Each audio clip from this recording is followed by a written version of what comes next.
Welcome to Making the Cut podcast with Chris Hill and Sean Winter, where we help you succeed in life and business by sharing principles and strategies that guide some of the most successful people in the world.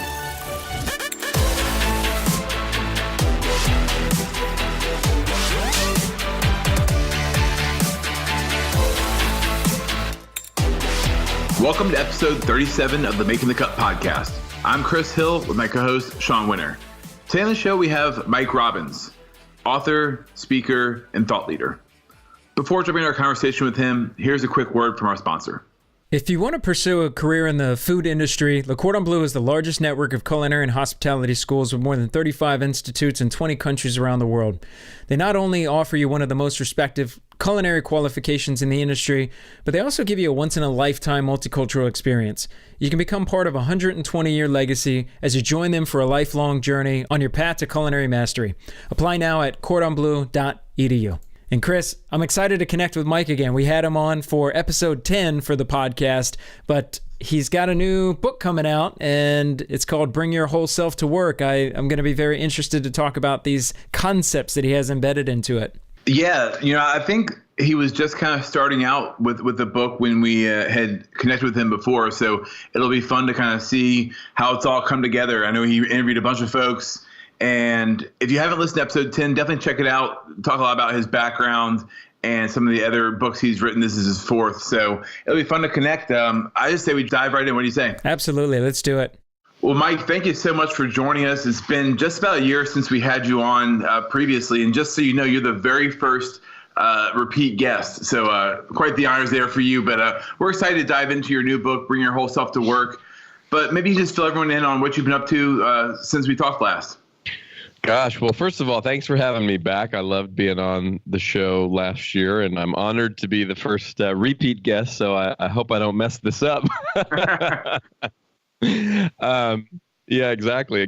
Well, the last year has been an interesting one for me. I'm sure for a lot of people listening as well. I spent a good chunk of last year focused on writing this book, Bring Your Whole Self to Work, so I was sort of knee-deep in it last spring and summer, and finished up in August with the manuscript, but I've been continuing. I mean, I spend a good part of my time speaking and traveling around here in the U.S. and a little bit internationally, talking about some of the core themes that I wrote about and Bring Your Whole Self to Work. So I've been having a lot of fun with my clients, and, I just get to work with really cool companies like Google and Wells Fargo and Microsoft and Genentech and Schwab. And so, it's just really stimulating to be inside of these organizations and learn from them and get to try to, impart some wisdom or some inspiration to some of their leaders and teams in a way that might be helpful for them. So I just continue to be really blessed and grateful for the work that I get to do. So Mike, the topic of your book, Bring Your Whole Self to Work, what was the catalyst that brought this out into the forefront for you? Well, there's a couple things. I mean, I'd written 3 previous books on sort of individual topics. I wrote a book on appreciation and one on authenticity and one on kind of, mindset and how we sort of relate to ourselves. And, for the last 17 years, I've been speaking to, a lot of these big companies, like I mentioned. And one of the things that I've seen over the years, first of all, the world has changed quite a bit. How we work, where we work, the way we work, how we relate to work has been evolving significantly, particularly in the last decade.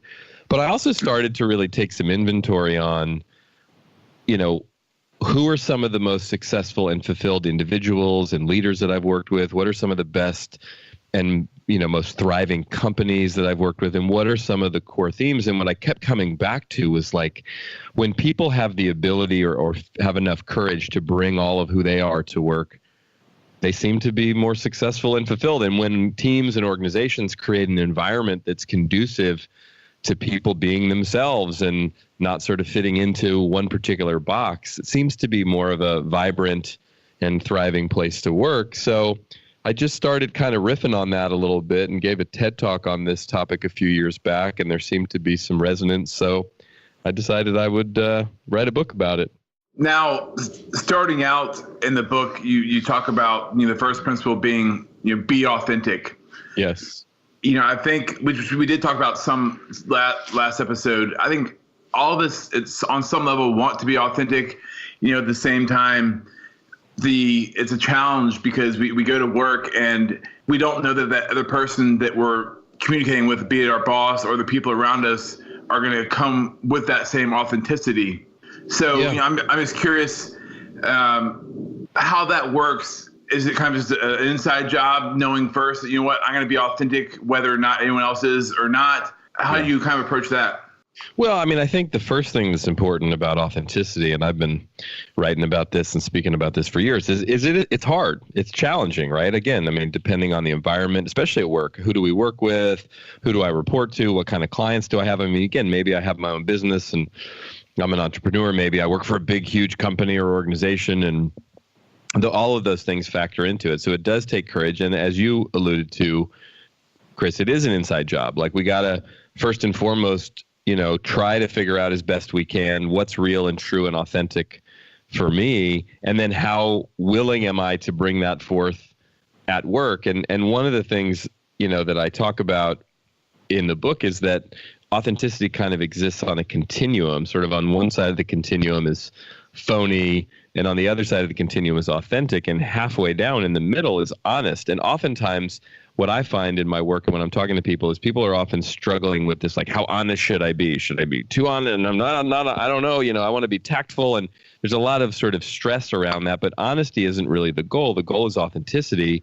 And so I talk a lot about what I call the authenticity equation, which is, yes, it takes some courage to be honest, and honest is a big part of it, but authenticity is really honesty without self-righteousness. So minus self-righteousness and plus vulnerability.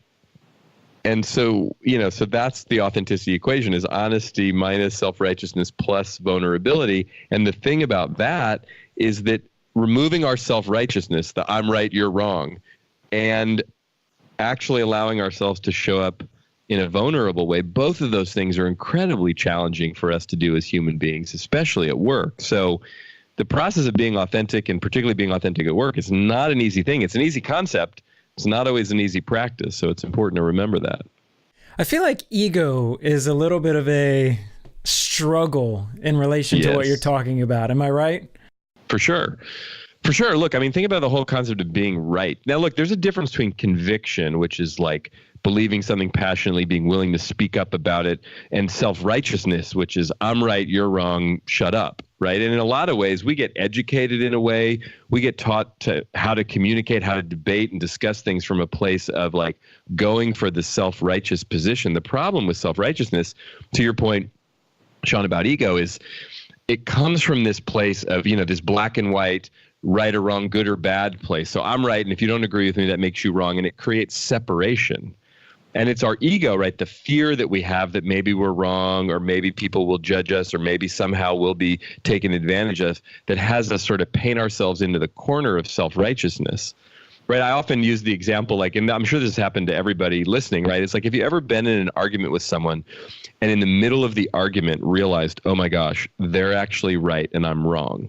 Right? It's a humbling experience. And most of the time, if we have enough self-awareness, we can say, oh, you know what, I'm so sorry, you're right, But sometimes if we're stubborn enough, and I've had this happen to me, like I've literally been in an argument with my wife, and in the middle of it realized, oh my gosh, she's right, I'm wrong. But if I'm in a certain mood, I will keep arguing anyway. Because it's like, right, this ego thing, like I'm not gonna give in, I'm not gonna admit. It's crazy, right? Even if later on I might reflect and go, wow, I was being kind of a jerk, and I'll come back to my wife and say, I'm so sorry. But there's something about our egos, and especially in the environment, the culture we live in, and where we work, that we put a high premium on being right and making sure we're never wrong. But what that does is it creates an enormous amount of stress and pressure for us, and actually becomes really unhealthy. Yeah. I love that. And real quick, I remember this was, God, I don't even know how many years ago, but I was running a team, I was with a company, and I definitely was the type that just had to be right. And I think it was early on in my management kind of career where I felt like I had to prove something, and it was all about being right, just constantly needed to prove something.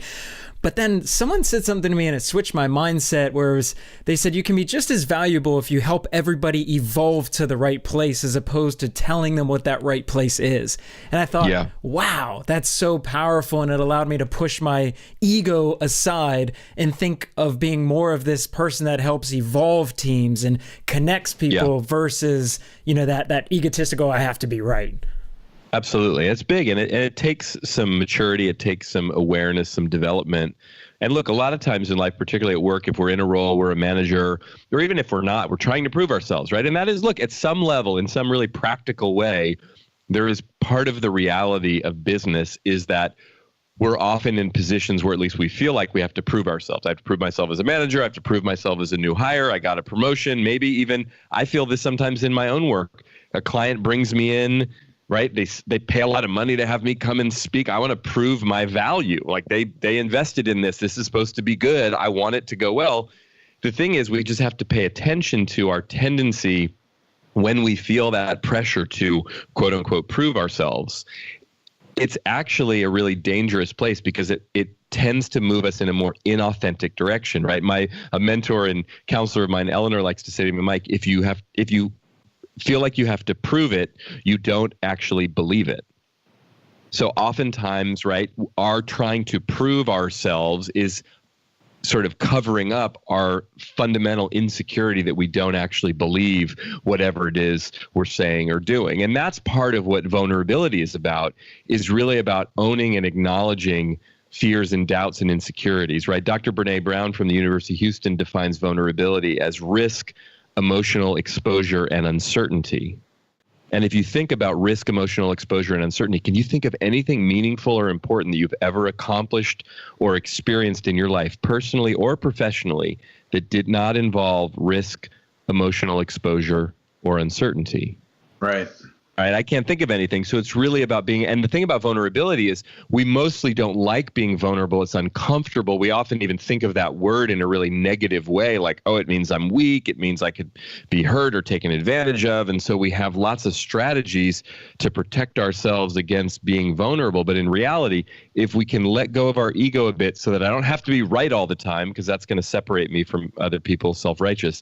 And if we can actually embrace the inherent vulnerability of being human, then we can start to move in a real authentic direction. In the book, you talk about how, that's the goal. It's a lot easier said than done, like a lot of things. Yes. What are maybe some ways organizations can, maybe it's certain tactics, but then maybe also strategically create some of these frameworks that can allow for this type of environment to flourish? Well, that's a really good question.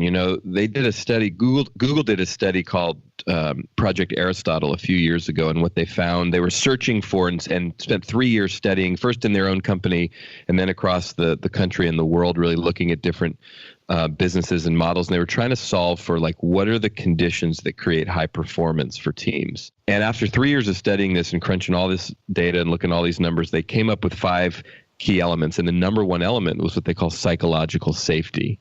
And psychological safety is basically trust at a group level, right? It means that I feel safe enough that I can be myself. I can speak up. I can make a mistake. I can disagree. We don't all have to look the same, act the same, talk the same. And if that exists on a team, and ideally if that exists in a whole organization, there's that sense of psychological safety, people are more likely to thrive. Now, your question was, what can companies do to sort of create some of this? Well, first of all, there's got to be some awareness that this is important, right? And I do think a lot of companies are looking at a lot of this social science research and data and starting to understand, like, these things that for many years we sort of were often thought of as, oh, those are soft skills or those things don't matter or whatever. But, I love the quote from the, sort of famous business philosopher Peter Drucker says, strategy, is the most important thing. Like it really fundamentally drives business. But then culture ultimately eats strategy for breakfast. And what he's saying is that culture, like those intangible things, are more important than the strategy that we have. And businesses are so focused on their strategy that what's happening now, and I'm seeing this is part of why I wrote the book, is I'm seeing a real shift, a paradigm shift in how companies are operating and realizing, oh, these cultural pieces, we've got to focus more on them. We have to talk about them, think about them. We have to educate people. So again, what can companies do? They can make these things part of the culture. They can be having conversations about the importance of emotional intelligence, the importance of authenticity, the importance of caring about each other, the importance of teamwork and collaboration. Again, all of these things where when you have leaders talking about these things and you have, incentives that are based on how people are actually recognized inside of the organization, then all of a sudden you start to make them not just nice to haves, but need to haves for companies. Right. And just one more quick thing, because I know you having a baseball background, there's a lot of times that clubhouse mentality, there's no crying in baseball. And a lot of our listeners, too, come from the restaurant hospitality industry where it's a very similar feel. Yes. So I think oftentimes it can be really challenging. So maybe at first it's just kind of opening up and realizing we need to make this a priority. Absolutely. And finding, and whether it's you're in a restaurant, front of the house, back of the house, whether you're in a hotel or hospitality, my background coming from playing, baseball in college and then professionally for a few years before I got injured. I mean, a lot of businesses are set up in those places. Again, there's often men and women there, but they have that very sort of often can have that male macho mentality of, there's no crying in baseball and suck it up. And the fear of us being vulnerable it's scary enough to be vulnerable, but then there's another fear on top of it that if I'm vulnerable, I'll get made fun of, I'll get, taken advantage of, people won't take me seriously. And so part of what we have to do is understand, look, even in a restaurant, even in a hospitality industry situation, in a sports team, when I often ask, I'll be working in the finance industry in these places in banks and in, accounting firms where you wouldn't expect it necessarily to be a touchy-feely type environment. I'll say, what are the most important elements of a team that you've been on that was really great? Like, think about what great team you were on. And people often talk about a lot of really intangible things, right?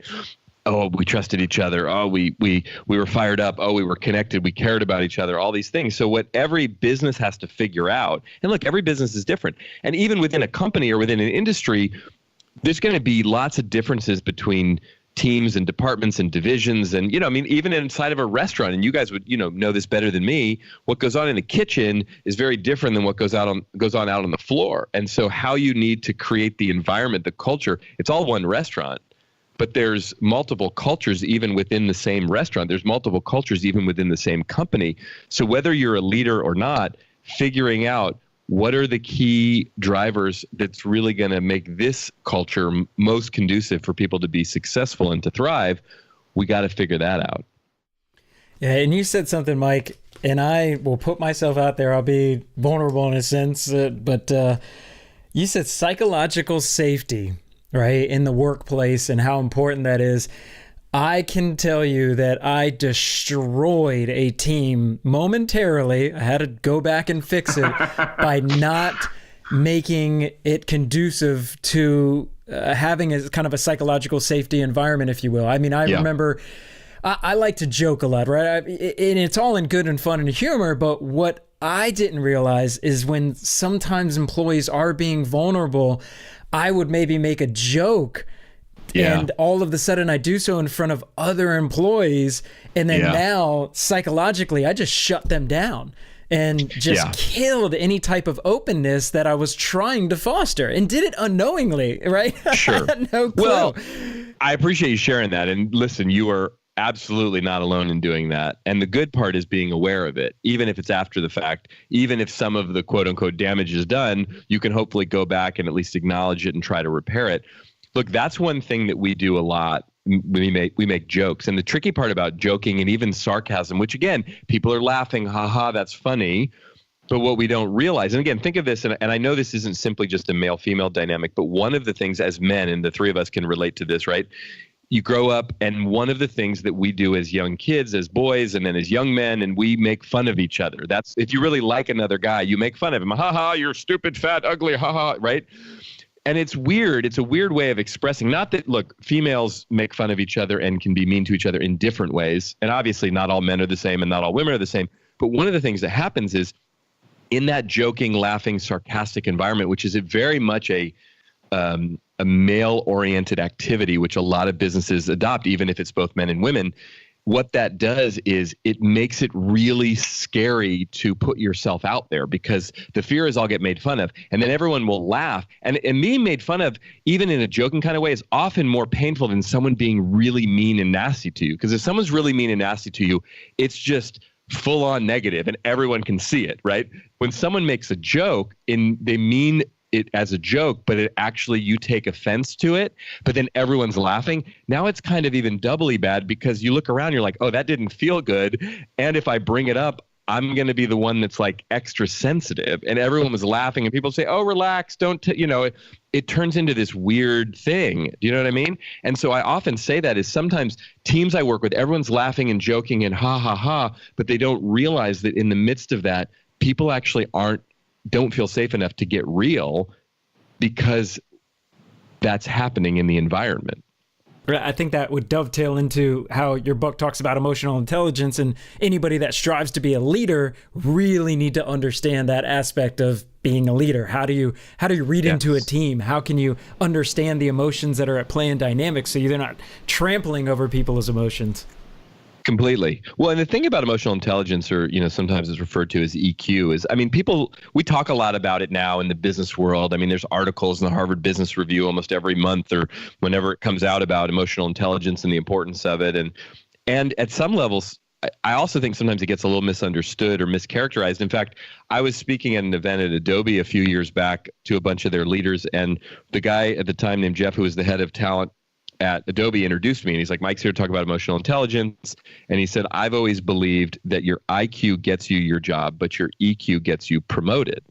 And it was funny because he said it as kind of like just a very succinct. And then I stood up and I said, well, thanks, Jeff. You know what? That one thing you just said basically encapsulates my entire presentation. But basically what he was saying is like our IQ, how smart we are, our resume, our track record, our background often gets us in the door and may help us get our job, whatever it is. But then once we're there, how we're going to succeed in moving up along in the organization if we work for a big company. But even again, if we have our own business or it's a smaller company, how effective we're going to be both in terms of managing and leading people, but also this has a lot to do with sales and marketing. This has a lot to do with the relationship building, has to do with our emotional intelligence. And what's emotional intelligence? Essentially, right, there's two parts to it. There's the self part and there's the relational part. The self part is about self-awareness and self-management. Am I aware of myself, my own tendencies? Some of the conversation we were having just a few minutes ago about ego. Oh, can I notice my own ego? Can I notice when I'm getting self-righteous? Am I willing to go to that more vulnerable place? That's a self-management, self-awareness, self-management part of emotional intelligence. The other part of emotional intelligence has to do with other people, right? Social awareness, who am I around, who am I with, and relationship management. I can't interact with and engage with everybody exactly the same way because people are different. They have different needs. If I'm a manager, I can't coach and manage everybody on my team the same way. Some people need different things from me, right? I have to be able to adjust. If I'm dealing with someone who works in my office and I see every day, it's going to take a different set of skills than I'm dealing with someone who I only talk to on the phone or maybe see on a video conference from time to time and mostly emailing with. The nature of those relationships and those communications are going to vary. How do I interact with the person I report to versus people who report to me versus peers versus external partners or cross-functional partners? Again, not that we want to be a chameleon and be different in every situation, but we have to have enough awareness and enough context for who am I interacting with, what's the nature of that relationship, and how do I manage that relationship as effectively as possible. And I think one of the goals we should hopefully all have, which you obviously talk about in the book, is to have the people around us feel like we appreciate them. It makes for a better workplace, but it also makes them feel better. It's the right thing to do. I like how you talk about, and I believe you talked about in one of your TED Talks too, with the distinction between recognition and appreciation. Maybe you could tell a quick story about that one time when you were pitching and things didn't go right, and you go ahead. Yeah. Well, the difference between recognition and appreciation, we often use those words interchangeably, particularly in the business world.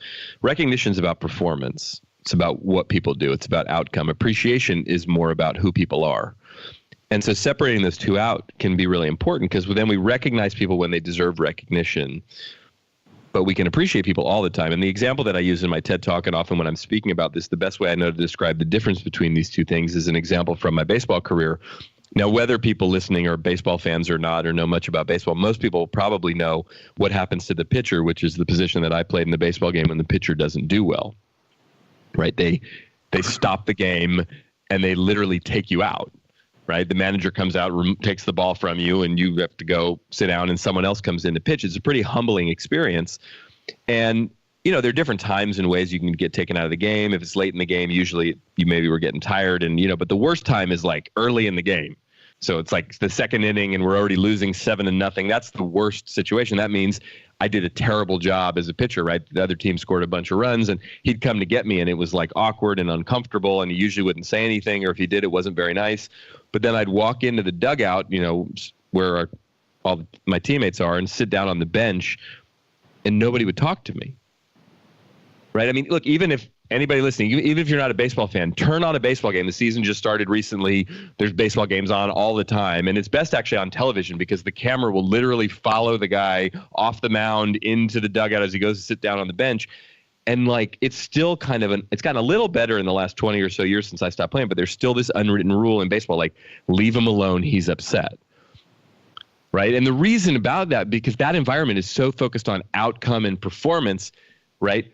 What did I really need when I was sitting on the bench there? Not some recognition, right? Hey, Robbins, way to go. Good job. No, I didn't do a good job. I did a bad job. I failed for myself, but also for the team. So it's not inauthentic recognition. That's not what appreciation is. Appreciation is about the person. So what I really could have used in that situation and almost never got was some appreciation from my teammates, not for what I had just done because I had failed, but for me. Like, hey, man, we got your back. Right? We believe in you. You're an important part of this team. Some way to communicate to me authentically that they actually value me as a person, not simply just as a success or a failure. Right? And so that's the thing we got to take a look at in life and with the people we work with. Like, yes, let's recognize people when they do something deserving of recognition. Let's celebrate, as Tom Peters says, celebrate what you want to see more of. But let's appreciate people all the time. And appreciate doesn't mean like, agree with, think is wonderful. It means recognize the value of.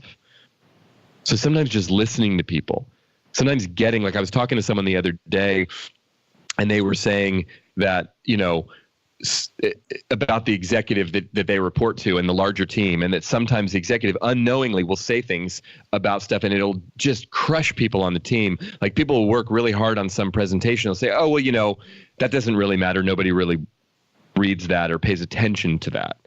And not understanding, like, yes, that might be the reality, but some people on the team put a ton of time and energy and effort into putting that together.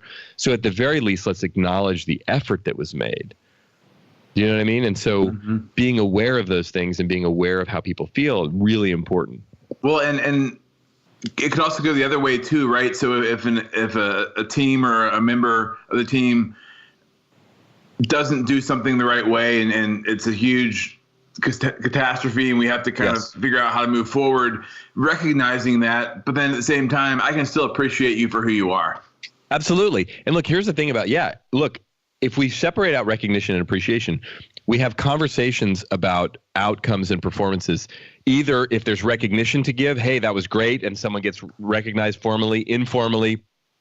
It's also might be there's some coaching. Hey, that wasn't what we wanted. That's not actually to the level where we needed to be, or there was a major catastrophe. We got to deal with that.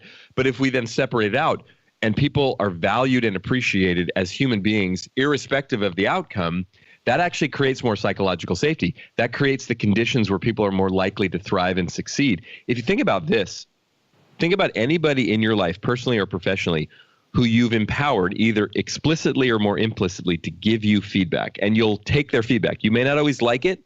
You may not always agree with it, but if you think about those relationships, they're almost always people that you already know, appreciate, and value you, right? That's why you take their feedback. It's not that their feedback is so brilliant every single time and they're the smartest person you've ever met. No, they hopefully have some credibility to give you the feedback on whatever they're giving you feedback on. But the reason why we take it is because of our relationship with them and because they value us.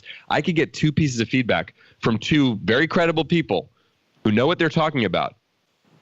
but I'll take the feedback very differently based on the nature of my relationship with them. If I have a really strong, trusting, appreciative filled relationship with one person, I will take the feedback one way. If in the other case, I don't know the person that well, there's not a lot of trust, or maybe there's even some unresolved conflict in the relationship, I will take the feedback very differently. And it's not about how smart they are, how credible they are, what they know what they're talking about, or how they give the feedback. It has everything to do with my relationship with them. Yeah, and that last part that you said right there in relation to trust, I can tell you I've been in that seat where I've had feedback from individuals and two different individuals and very similar feedback. And one of them I thought was out to get me, was out to move me out of the company. And the other one I felt supported me. And it was all about the trust that I had in them from the interactions that I had with them. Can you talk about just really dial in for the listeners how important it is, whether you are the employer or the employer, how important trust is in an environment? It's fundamental. I mean, right, we talked about psychological safety as trust at a group level. Trust is really a one-on-one phenomenon. But when you think about it, to your point, right, feedback, coaching, dealing with conflict, dealing with the normal challenges that come up in the course of us working together, so much of it is based on trust. And look, the thing is, for us to have trust with another human being does not mean we have to be perfect, does not mean we have to know everything about what we're doing, does not mean we cannot make a mistake. Not at all. In fact, think about the people that you trust the most. Most of the time in my life, when I think about this, the people I trust the most are ones, A, we've had some conflict, B, they have the ability to apologize to me and me to them if something comes up. Right? You know, I mean, trust doesn't, again, mean the person has never, ever let me down, has never, ever done anything I didn't like. No, it means they're human just like me. And it feels safe enough in our relationship that if something comes up, we can actually talk about it. You know, one of my mentors years ago said this great thing to me. He said, Mike, you know what stands between you and the kind of relationships you really want to have with people? I said, what's that? He said, it's probably a 10-minute sweaty palm conversation you're too afraid to have. He said, if you get good at those 10-minute sweaty palm conversations, you'll have fantastic relationships. He said, but if you do like most of us and you avoid them because they're uncomfortable, then, you know, you'll just sort of be a victim of who you work with and live with. And, you know, hopefully it all works out. But so one of the ways that we build trust with people is being willing to have sweaty palm conversations sooner rather than later. Yeah, I think you just answered the question I was about to ask, but I'm going to go ahead and kind of throw it out there anyway. So I have somebody in my life that I told them you were coming back on the show and wanted me to ask as it relates to them and their work. So they have a boss who's just kind of checked out, disconnected, doesn't really show up for the staff. They don't feel like this individual is on board and supportive in any way, really. But they obviously still have to report to this guy. Yeah. The staff, they want to be able to, and this could be really for any industry. I think a lot of people out there struggle with this same challenge. They want to be able to show up fully. They want to be able to be their best, authentic selves. But if they were to approach him and say, listen, we would thrive in a better relationship with you if you were here for us, if you were supportive, all that kind of stuff. What do you tell that person who's trying to make the leap into being authentic, is just having that 10-minute sweaty palm conversation? Yes and no. I mean, look, it can be tricky, especially with our boss. And I hear this from people a lot. Hey, I have this boss and he or she's really difficult, or I've tried to talk to them, or I don't feel safe, And the reality is the relationship we have with the person who we report to is fundamental. I interviewed Stuart Crabb, who's on my podcast about a year or so ago. And Stu was the head of learning and development at Facebook for about 6 years.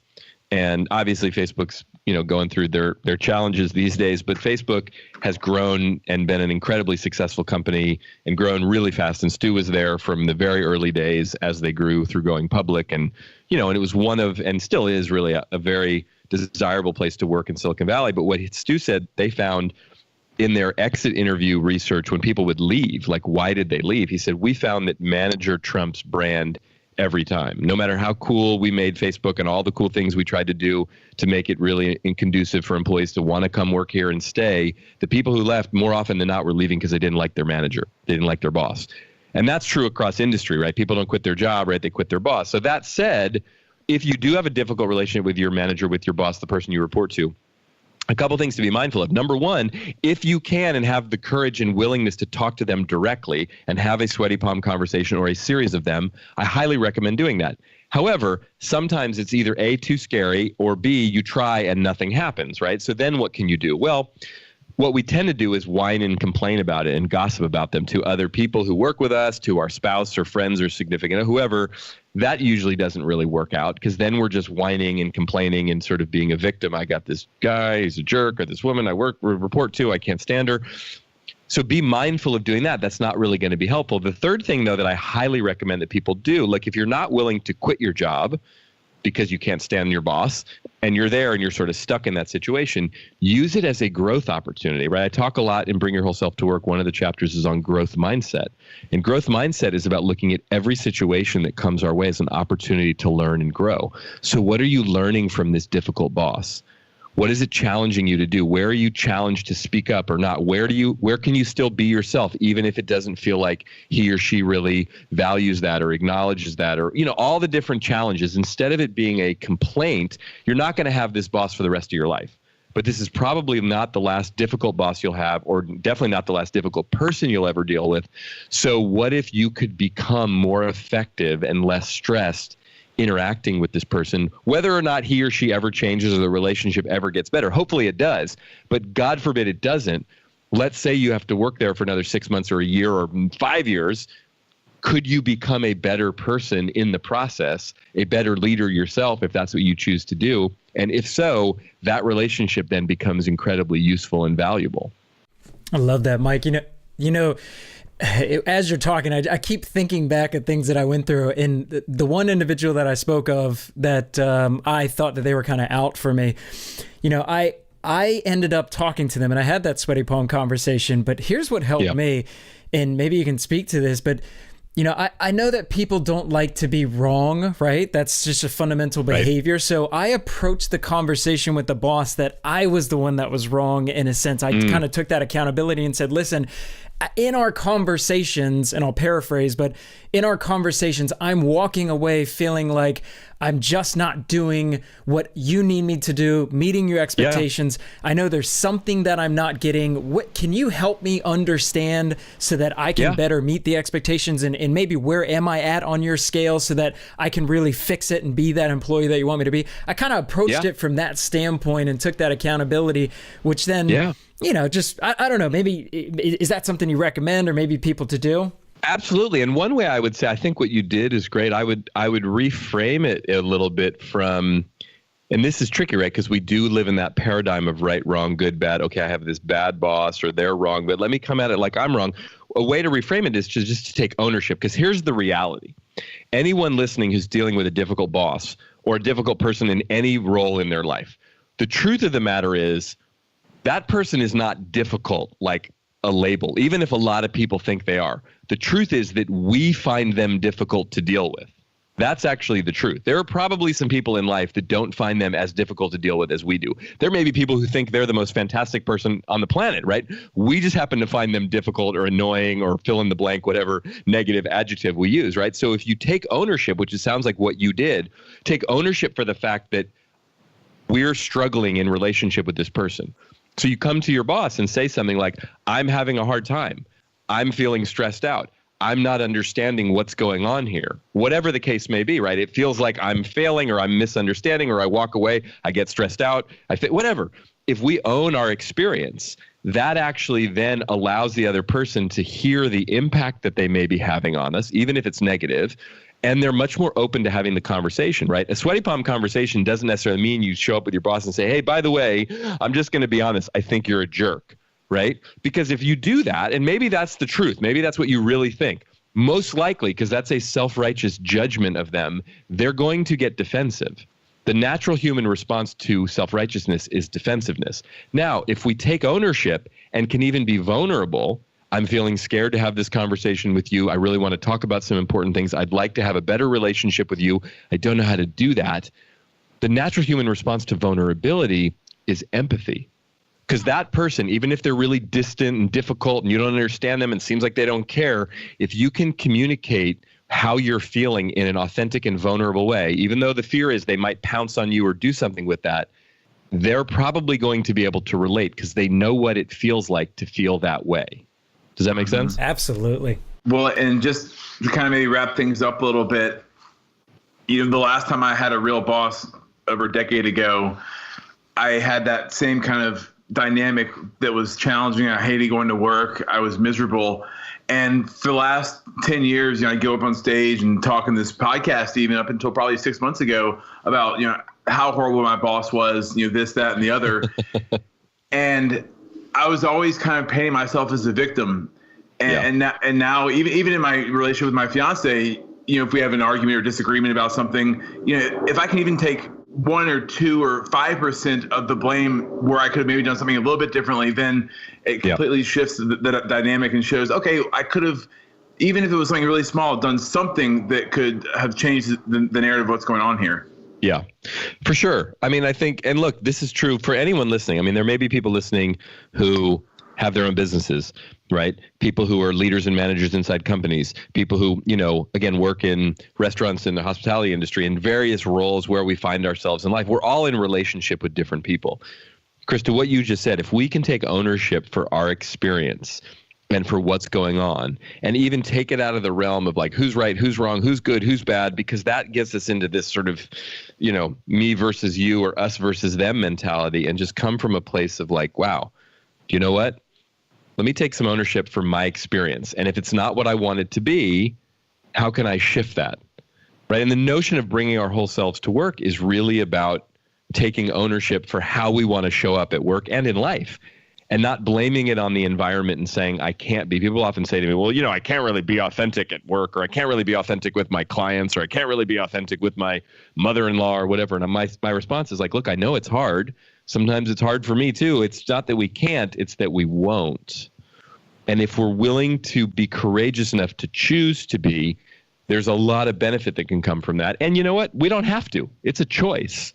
So we get to choose how we show up. Yeah, do you want to live in 2 worlds and have the stress of choosing the person that you're going to be situationally? Or do you want to live in one world and just be who you are all the time? Yes. I love it, Mike. Can you tell the listeners I think you have a little something in relation to this book that's coming out on May 1st? Yeah. So the book comes out May 1st. But if people are listening to this and a few days before, you can still pre-order the book. And then, of course, after it's out, you can order it. But if you go to mike-robbins.com/work, on that page, it has some more info about the book and different links where you can buy it from the different online retailers. But we also, I recorded 3 audio programs, brand new. They're about an hour each, that people get for free when they order the book. And one is specifically for individual contributors, so people who work for companies in an individual capacity. One is for managers and leaders, so people who manage people. And another one is for entrepreneurs or business owners. So I tried to talk about this in those 3 contexts specifically, and those audios are all free for people who order the book. Well, I know that we have all 3 among our listeners here today, so thank you for that, Mike. We appreciate your time, the message, and I look forward to finishing the book. Thanks, man. I appreciate you guys having me back on. So that was our conversation with Mike Robbins. Sean, that was a lot of fun. A great guy. Could have talked all afternoon with him. But what did you take away from it? I took away that I want to fly up to his city, buy him a beer, and just kind of hang out and have some more conversations. So much good stuff. I love this topic. It relates to me personally, both currently in some respects and especially in my past lessons that I learned. But I think one of the biggest takeaways for me, and I hope for other people too, is psychological safety in either their own company that they have, or if they are a leader or aspire to be a leader, the environment that they foster in a company. Psychological safety is so important to be able to bring people together, get them performing at their highest level, essentially convert them into a high-performing team, and whatever that means for that company. It's just so vital. And I know personally, I've killed psychological safety in the past, like I mentioned, with joking around with people, being sarcastic, not realizing what I was doing. But I had some lessons learned, turned it it around and created a better environment. At least I thought it was. I hope that they walked away thinking it was one. But I think that was one of the biggest takeaways. And the other thing I think is really important is trust. Trust in a working environment. It's so important. Operational speed increases when you have trust, and operational speed decreases when you don't have it. So I think people should pay very close attention to trust. What about you, Chris? Yeah, I loved what we talked about across the board. Could have gone for a lot longer.